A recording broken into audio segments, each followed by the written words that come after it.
Greetings, welcome back. One board. It's a Saturday night, and there's one board. There's 4 games. This is the weirdest Saturday night I've ever seen. And there would have been 5, but with cancellation being as it is, and even then, that's not a lot of games. Now, this coming week, Tuesday there's 14 games, Thursday there's 14 games, and I think on Saturday there's 14 games. So if you think that things have been busy and teams aren't getting a break now, just wait. It's going to get worse. This schedule, this is why when people say, oh, don't worry, they'll figure it out, they've got time. We don't.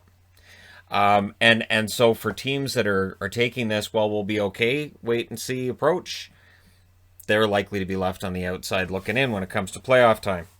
So we're going to start off with a group of death matchup between Philadelphia and Boston. It's highly likely one of these teams misses the playoffs.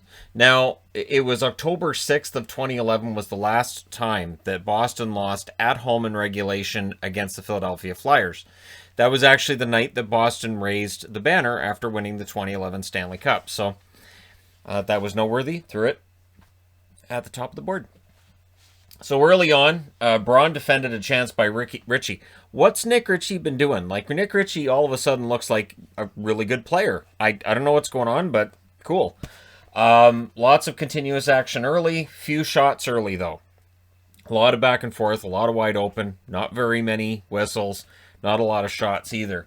Then the Bruins get a power play, and they score on it. It's Patrice Bergeron from Ritchie and Krejci at 8:09. Like I said, Ritchie is playing well, and it wasn't the only point he got tonight either. DeBrusk then wiped himself out. I don't know how to put it other than Marchand made a cool move, and DeBrusk decided to celebrate by trying to kill himself. I don't know how else to put it. It was okay. He's decided he's going to die in the corner. Provorov then almost committed an own goal, maybe from having seen what Marchand did tonight. And then JVR and Ritchie had a little bit of a tangle with one another, and it wasn't an actual fight, but it got close, and then whatever. The Bruins pressed in the final minute, but they were ahead 1-0 after the first, and they outplayed Philadelphia badly. Second period, Hart robs Bergeron, but Hayes would then score from Voracek at 1:14, so it's a 1-1 tie. Doesn't last. It's a fast break goal, and it's Craig Smith getting it from Coyle and Lauzon at 2 minutes and 30 seconds. So important note here is that Lauzon gets on the board. The offense from the defense kind of showed up tonight, and we'll see if that continues. The Flyers then pressed back. The Bruins then had their chances with 7 minutes left. The Bruins come out with a power play. Voracek was not happy with that power play. He was pretty sure he didn't do anything. And the microphones picked up him basically saying, "Excuse me, sir, I am not convinced that I actually committed a foul. Would you perhaps enjoy inserting your head and finish the rest?" That's not exactly what he said. There was a lot of cursing and swearing going on. I'm just paraphrasing. So yeah, Voracek wasn't happy. He acted like Selesky had called the penalty. The Flyers went 10 minutes without a shot. Or Sealski. Sorry, Mike Sealski, right? Power play then for the Flyers. Great penalty kill by the Bruins. Halak then denied Hayes. And Charlie Coyle scores with 2 minutes and 10 seconds left in the second period from Frederick and Smith. That made it 3-1. So Boston's up 3-1. And going into the third, both Brickley and Jack Edwards said, all right, so here comes a push by Philly. They were waiting for it. It never really materialized. A few chances early on, but then it's Marchand scoring from Bergeron and DeBrusk at 4 minutes and 13 seconds. And if DeBrusk can really click with this line, and he showed signs of it tonight, he had some good opportunities. He did try to commit suicide in the first period, so that shows dedication to your team right there. So, I mean, the effort was there, even if he was wiping himself out with it. JVR was then denied by Halak. The Bruins get a power play, and they score on it. It's Marchand with the power play marker from Ritchie and Sporel. Sporel had a very good game as well. Jacob Sporel has been coming along slowly. And when I say slowly, I mean he was drafted a long time ago, and he's getting his chance with the Bruins as they decided to move on from Chara. So far, Sporel has proven, yeah, he can be that defensive defenseman. Now, this was a power play assist, so if he can be that point man on the power play and just get assists here and there, he doesn't have to do a lot. He doesn't have to be really flashy. They've got the scorers up front. But it's possible they're going to look pretty smart by the end of this season. The Flyers then get a power play. They don't score on it. Boston gets their 4th power play of the game. and their third power play goal of the game. It's Bergeron from Marchand and McAvoy at 13:33.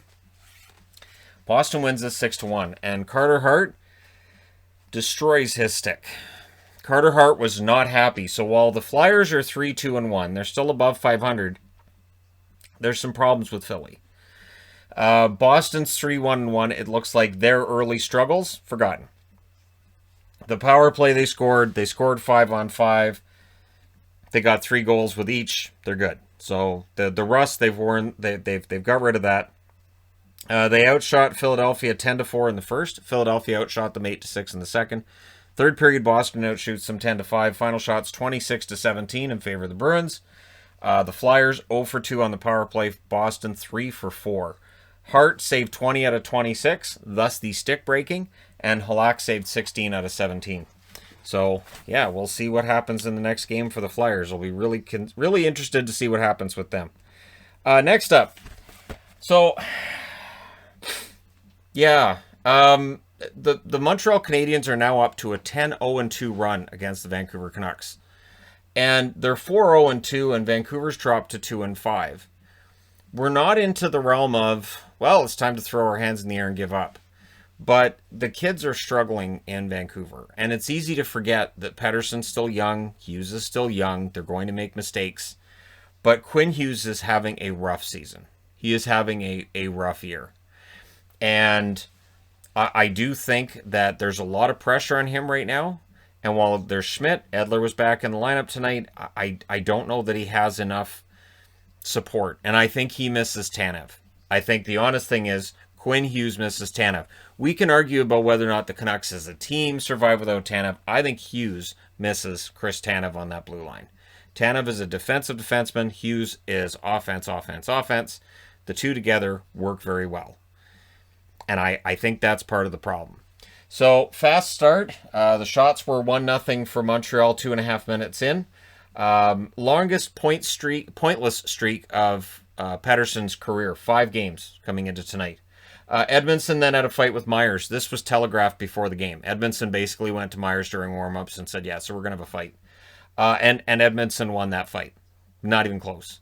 Myers did take the punches that were coming, and he did.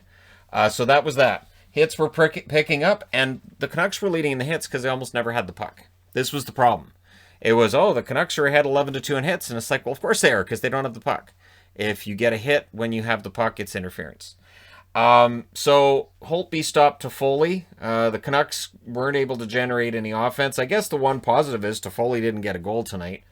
The shots were 4-1 for the Habs halfway through, and then shortly after that, Suzuki scores from Kulak and Drouin at 10 minutes and 14 seconds. I would like to now return to the fact that Suzuki is now up to 6 games to start the season as a point streak. And I stated before this season I really like Suzuki, and I compared him to Bergeron. And I'm not saying he's there, but are we up to the point yet where we can admit Suzuki's pretty good? Because I saw a lot of comments along the lines of, Suzuki's the thumbnail for this. Why? He's nothing. He's nothing special.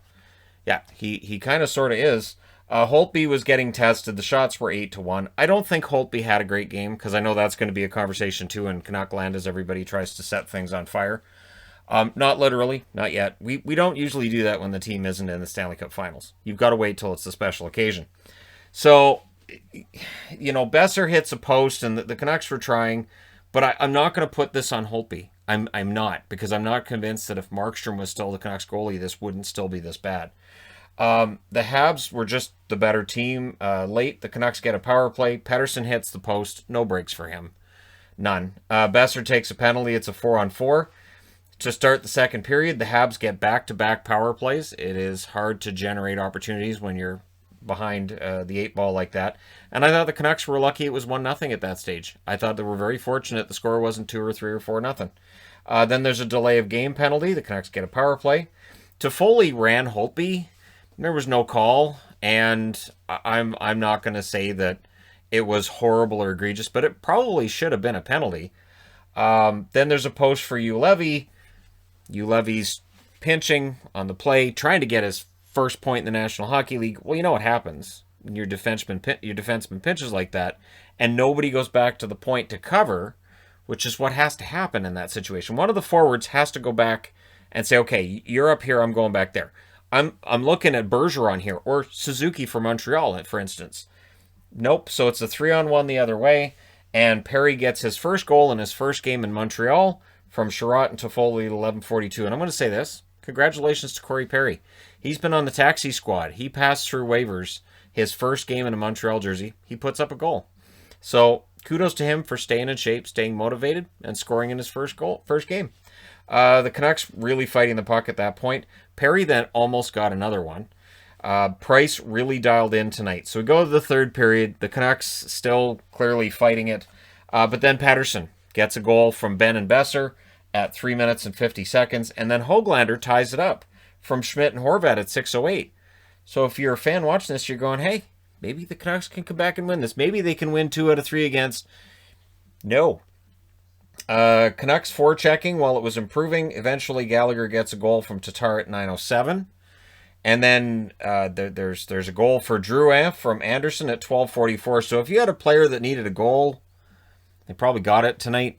So they pull the goalie so that Edmondson can get the empty netter. So he punches Myers in the face and gets an empty net goal. 17:06. Montreal wins 2 out of 3 in Vancouver. They come out of Vancouver with 5 points in the 3 games of a possible 6. They outshot Vancouver 11-5 in the first. Vancouver outshoots them 8-7 in the second. In the third, Montreal outshot them 15-12. Final shots 33-25 for Montreal. Both teams were 0 for 3 on the power play. Power play was not a factor tonight. Price saves 23 out of 25. He was fantastic. Holtby saves 28 out of 32. There's going to be a lot of questions asked. I don't know how early in this squashed season you're going to see teams saying, well, we're going to have to pull the plug on this, but with this tournament setup, and basically it is, you're just playing in the in your division. The Canucks have shown they don't play well against Montreal, and they've got 6 more games against Montreal out of the 49 that are remaining. That is a lot of games against a team that is shown kind of has their number, and they lost all 3 at home. So when people say it's early, there's nothing to worry about. Well, no, they won. They won 1 out of 3 at home, but they gave that team 5 points, and they got 2. So they lost 3 points in those 3 games to Montreal, a division rival. And yeah, they're going to have to go to Montreal and win a couple. Should be a fun little rivalry when it gets to Montreal, right? All right, LA and St. Louis. Again, the Kings showing they've got a lot of fight in them. There's not necessarily a lot of finish here. There's not a lot of flash and dash, but Jeff Carter continues to be quite the story. So, first period, Peterson was down at 1 minute and 54 seconds. Helmet knocked off, spun around on the ice, shaken up, and I thought, oh, great. He stayed in the game. He was okay. The Kings missed an empty net chance. Sean Walker then had a break that was denied. The shots were 4-2 for St. Louis 6 minutes in. So St. Louis had some good puck control going on there. The Blues, in fact, pressed 7.5 minutes in. Peterson denied Kyrou, and then there was a shot off the post as well. The Blues had a 3-on-1 that misfired. There were a lot of opportunities for St. Louis that could have ended up in the net. Then they get a power play, and they had no power play goals on the season. So they talk about this and how, there's $500 going to, I think it's a kids' charity every time St. Louis gets a goal. So come on, help the kids out. They did. It's a power play marker. It's Krug from O'Reilly and Perron at 13 minutes and 12 seconds. This is a good time for me to mention I was bidding on a Torrey Krug St. Louis jersey that Ben H Sports had on. So if you were bidding on that and you lost it, just know it's going to a good home. So yeah, that was his first goal, and I was like, okay, I got to get that jersey. Kings pressed late, but they only had 5 shots in that first period. So the Kings, they had some puck control, just not getting enough shots. Second period, Kempe would tie it early from Iafallo and Roy at 57 seconds, but then Vince Dunn gets that back from Robert Thomas, who was starting to show those elite passing skills again, and Hoffman with the secondary assist at 2:53. The Kings get a power play. They don't score on it. Then the Blues had a fast break that was turned aside, but at 7:25, Perron scores, and there's Thomas with another helper. So Robert Thomas with 2 assists in less than 5 minutes, playing pretty well. The Kings get a power play, and then they got another one. Amadio broke up a shorthanded 2-on-1 by the Blues, showing just how well the Kings' power play was going at that stage. The Blues then took another penalty, which made it a 5-on-3. 5-on-3 is a whole other beast, and the Kings would make it count. They scored with, I think there was 3 seconds left in the 5-on-3. It's Brown from Kopitar and Doughty at 16:29. I'm thinking those three have combined on more than 1 or 2 goals in their careers. So that made it 3-2. We go to the third period. It's a close game. And this is all you're asking for if you're the Kings. You're on the road. You're down by 1 goal in St. Louis. Another nice gesture was St. Louis had 300 fans in attendance, all frontline workers. And so that was nice. And when arenas have 300 people in attendance, it makes a big difference to the feeling of the game. And obviously, frontline workers, it's kind of nice. I assume those are complimentary tickets, and it's kind of a nice gesture. So it'd be nice to see that in more arenas around the NHL as are allowed. Early, Doughty had a chance that was saved. The Blues pressed it around the 5-minute mark. Then there's a power play for St. Louis. Perron had a break that was stopped by Peterson. Peterson had a good game tonight. Ends up with a save percentage below 900. Still played pretty well. 3:06 left. The Kings get a power play. They did pull the goalie with 1 minute and 30 seconds left. They got no shots on the power play. Could not set it up. Great penalty killing by St. Louis. And then it's an empty net goal. It's Schwartz with his first. Schmaltz with his first. Not Schwartz. Schmaltz with his first. Sorry, I put Schwartz. I don't know why. Schmaltz with his first. From Shen and O'Reilly. No, Jaden Schwartz. Yeah, Jaden Schwartz. Get it? Yeah, you're right. Not Schmaltz. Schmaltz is somewhere else. All right, Jaden Schwartz. I like to argue with myself. It's fun. And I do this while I watch the games, too. I'm writing stuff down on the board. You idiot. And I erase it. So, yeah, Jaden Schwartz with his first goal of the year. And the nice thing was Shen could have taken it, but he knew Schwartz didn't have a goal yet, so he passed it off to him. 1958. So just before the horn sounded to end the game. That makes it 4-2.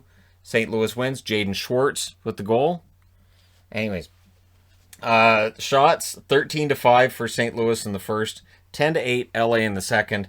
9-8 St. Louis in the third. Final shots were 30-23 in favor of St. Louis. Again, the Kings had a good game. They dropped to 1-2-2. They just don't have that high-end scoring talent to compete in these games. Power plays, LA 1 for 5, St. Louis 1 for 2. And Peterson saved 26 out of 29. Binnington saved 21 out of 23. Pretty good night for both of them. And a decent night, too, if you're a St. Louis fan. All right. Last game of the night. Yeah, that's it. Ottawa and Winnipeg. And this game did force me to change the power rankings. So during this game, I was getting the power rankings board ready, and there will be power rankings tonight. Week 1 out of 15. That's it. Yeah, this season's gonna go by fast. We're less than 15 weeks away from the end of it.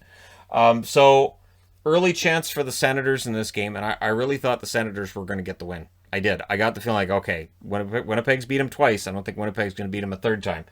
The Senators pressed at 2 minutes. Haley then had a fight with Beaulieu. Haley was put in the lineup tonight specifically for this reason, to give a little bit of an edge. And they even showed Haley during practice squaring off with Goodbranson and giving him some tips.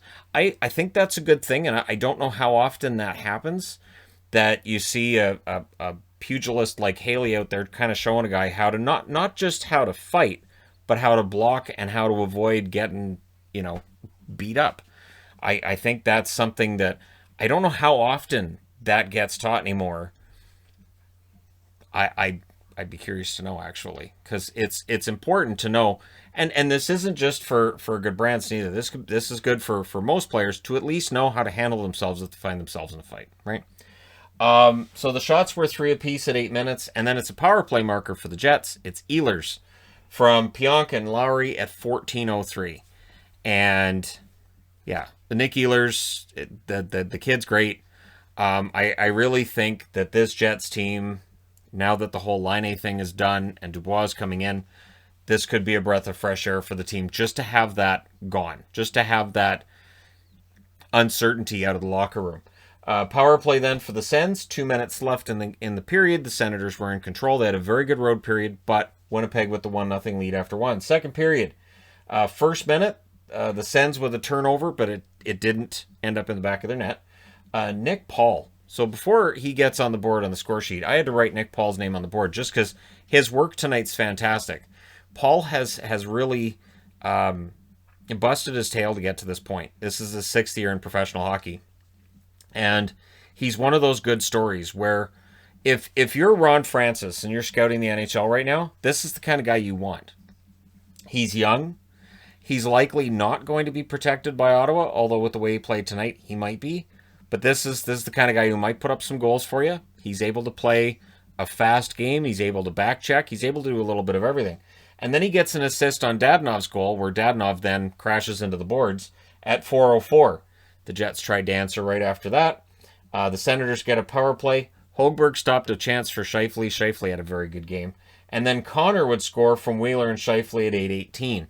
That is the 500th assist for Blake Wheeler. So a few weeks ago, there were people saying the Jets' big problem is that Blake Wheeler's on the first line. Line A should be on that first line. Wheeler doesn't belong anywhere near it. Tonight's an example of why Wheeler's on that first line. Tkachuk, however, would score from Watson at 11:14. And that definitely got Ottawa back into this game. Ehlers was denied in close, had a good chance. Then there's a post for the Jets. And Logan Stanley tonight, this was his best game, I think. And again, in the comment section, let me know if you agree. Logan Stanley was very impressive tonight. Being big and strong, and I thought his skating's pretty good too, because I remember the big knock on him seemed to be his speed. I didn't think it was a problem tonight. But man, when he throws a hit, it is impressive. That is a big kid that if that skill level catches up with the rest of the physicality he has going on, look out. But then Paul would get a goal. So he scores to put Ottawa in the lead for the first time in the game from Anisimov and Riley at 14:23. So that gives Ottawa a lead. And then late, the Jets get pressure. Hogberg saves. So Ottawa's leading entering the third period. And again, I'm looking at this and thinking, well, Ottawa's going to at least get one game against Winnipeg. So again, I had the power rankings all set up, and I'm like, all right, we're good to go. And then this caused me to move Ottawa down one spot and move Winnipeg up one spot. I didn't make any huge dramatic shifts, but I did make a shift. So Kopp scores from Stastny and Ehlers at 2:24. I mentioned Stastny in the preview. Stastny knows that Dubois is on his way, and he's going to lose his job to Dubois, so he kind of needs to have some good games here to justify keeping some ice time, because otherwise he's going to be a third-line center. He's going to be third line anyways, but at least he'll get some special teams time with the way he played tonight. The Sens tried to answer right away. The Jets then got a power play, which only generated one shot. There was a delay of game then. Stepan was not happy with himself for throwing it over the glass. Let's just say that. Rolled his eyes and shook his head a few times. Didn't argue because he knew he'd done it. So power play. And on that power play, Stastny gets his first goal of the season. Same period he got his first point of the season. From Wheeler and Scheifele at 15:45. So that's 2 assists for Wheeler. And then a minute and 10 seconds later, Kopp scores from Stastny. So Stastny with 3 points in the period, and Andrew Kopp with a nice goal. So that made it 5-3. Then Ottawa scores. Chris Tierney. And it was a nice tip by Tierney. I think it was Paul that had the shot. And it's like, okay, so we've got a one-goal game. But they challenged it for offside. So what do I do when I've got the goal on the board and they challenge it for offside? I just take it off the board. Because I know that, I want to say 80% of the time, that they challenge for offside, they're right. And in this case, it was clearly an offside. So if your foot is off the ice, but your foot is over the blue line, you're still onside this year. They've changed that. You don't actually have to have your blade on the ice. And in this case, yeah, the skate was all the way across into the offensive zone. There really wasn't a gray area with this. They pull the goalie with 2 minutes and 40 seconds left. When you do that against Winnipeg, you allow an empty netter, which went to Scheifele. Connor and Wheeler with the assists at 16:51. Now, one thing that this did, now Winnipeg wins 6-3, is they let Hellebuck off the hook. Hellebuck was not having a particularly strong game. They didn't get enough shots in the third. The shots, 9-6 in the first in favor of Ottawa, 12-8 Winnipeg in the second, 20-4 Winnipeg in the third period. Final shots, 38-21 in favor of the Jets. The shots kind of flattered the Jets a bit if you look at the first two periods, but they're indicative of just how much they took over in the third. Power plays, Ottawa 0 for 2, Winnipeg 2 for 3. Hogberg saved 32 out of 37. Hogberg's an okay goaltender. I do wonder like how much upside is there. I guess we'll see throughout this year and maybe into next year as well. Hellebuck 18 saves on 21 shots. Again, I didn't think Hogberg had a great game, or Hogberg. I didn't think Hellebuck had a great game, but they definitely let him off the hook, and Ottawa ends up getting the loss. They're 1-3-1, and Winnipeg is 4-1 on the season. So there you go. Let me know your thoughts regarding these games in the comment section below. Don't forget to hit like and subscribe if you're browsing your way through. You just happened upon this video. Thank you guys so much for watching, for all your support. I will talk to you again soon.